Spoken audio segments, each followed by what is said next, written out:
Step into a place full of new ideas and opportunities at Techno India University Tripura, where you learn, grow, and build your future. A place that truly helps your dreams become a reality.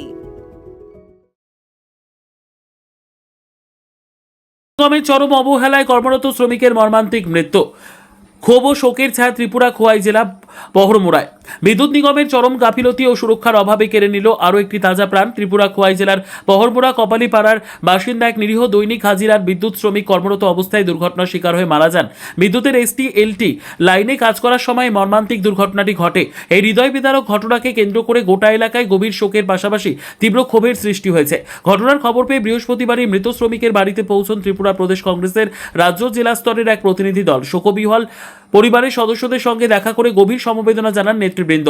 এই প্রতিনিধি দলে উপস্থিত ছিলেন ত্রিপুরা প্রদেশ কংগ্রেস কমিটির AC সেলের chairman নিরঞ্জন Das, OBC রাজ্য কমিটির chairman মনোরঞ্জন দেবনাথ, কংগ্রেসের অসংগঠিত শ্রমিক সংগঠনের চেয়ারম্যান শান্তনু পাল, তেলিয়ামুড়া জেলা কংগ্রেসের সভাপতি প্রদ্যুৎ ভট্টাচার্য, জেলা কমিটির সেক্রেটারি সুজিত দেব, খোয়াই ব্লক কংগ্রেস সভাপতি প্রদ্যুৎ বিশ্বাস সহ অন্যান্য স্থানীয় নেতৃবৃন্দ। কংগ্রেস নেতৃত্বের পক্ষ থেকে বিদ্যুৎ দপ্তরের বিরুদ্ধে চরম গাফিলতির অভিযোগ তোলা হয়েছে।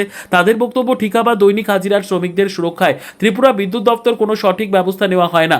এই ঘটনায় কংগ্রেস নেতৃবৃন্দ বিদ্যুৎ দপ্তরের নিকট মূলত তিনটি দাবি জানিয়েছেন। ঘটনার পূর্ণাঙ্গ নিরপেক্ষ তদন্ত করে দোষী বিদ্যুৎ দপ্তরের আধিকারিকদের বিরুদ্ধে কঠোর ব্যবস্থা নিতে হবে। ঝুঁকিপূর্ণ কাজে নিযুক্ত সমস্ত বিদ্যুৎ শ্রমিকদের পর্যাপ্ত প্রশিক্ষণ এবং উন্নত মানের নিরাপত্তা সরঞ্জাম নিশ্চিত করতে হবে। মৃত বিদ্যুৎ শ্রমিকদের পরিবারকে উপযুক্ত আর্থিক ক্ষতিপূরণ এবং পরিবারের একজন সদস্যকে সরকারি চাকরি দিতে হবে।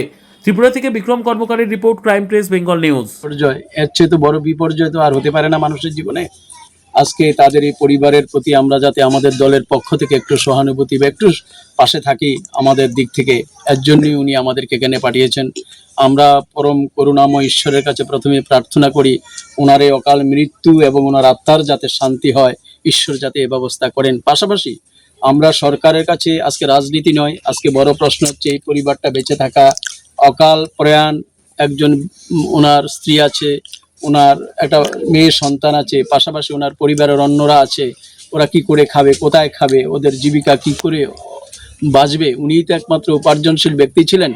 আমরা সরকারের কাছে আবেদন জানাচ্ছি যাতে করে ওনার যাতে উপযুক্ত একটা কর্মসংস্থানের মাধ্যমে ওনার পরিবারের কাউকে যাতে করে ওনার পরিবারটা বেঁচে থাকতে পারে, এটা আমরা সরকার বাহাদুরের কাছে আবেদন জানাচ্ছি। পাশাপাশি আমরা এটাও দাবি জানাচ্ছি, যেহেতু এটা একটা গাফিলতির কারণে এই মৃত্যুটা হয়েছে, আমরা যতটুকু আলোচনাক্রমে জানতে পেরেছি এটা ওদের প্রশাসনিক গাফিলতি হয়েছে।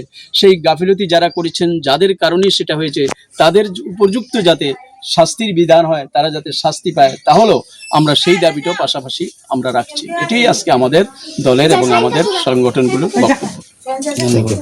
কি বলবেন গোটা বিষয় নিয়ে? আমরা আমাদের মাননীয় প্রদেশ কংগ্রেস সভাপতি আশিস শাহর নির্দেশক্রমে আমি নিজে মনোরঞ্জন দেবনাথ, আমাদের ত্রিপুরা প্রদেশ কংগ্রেস ওবিসি ডিপার্টমেন্টের চেয়ারম্যান আমি। আমার সঙ্গে আছেন ত্রিপুরা প্রদেশ কংগ্রেসের এসসি ডিপার্টমেন্টের মাননীয় আমাদের চেয়ারম্যান নিরঞ্জন দাস মহাশয় আছেন। আমাদের সঙ্গে আছেন ত্রিপুরা প্রদেশ কংগ্রেসের অন্যতম সম্পাদক কার্তিক দেবনাথ মহাশয় আছেন। আমাদের সঙ্গে আছেন এই জেলার খোয়াই জেলা প্রদেশ কংগ্রেসের মাননীয় সভাপতি প্রদ্যুৎ ভট্টাচার্য মহাশয়। সঙ্গে আছেন আমাদের আনঅর্গানাইজ শ্রমিকের মাননীয় সভাপতি, আমরা যাকে শিবু হিসেবে ডাকি আর কি, উনি আছেন আমাদের সঙ্গে। এছাড়া আছেন ব্লক কংগ্রেস সভাপতি প্রদ্যুৎ বিশ্বাস এবং এখানকার যে রামচন্দ্রঘাট ব্লকের মাননীয় সভাপতি বিধান দেববর্মা মহাশয়। তো সভাপতি আমাদেরকে পাঠিয়েছেন আজকে তো ওনাদের পারিবারিক ক্ষেত্রে।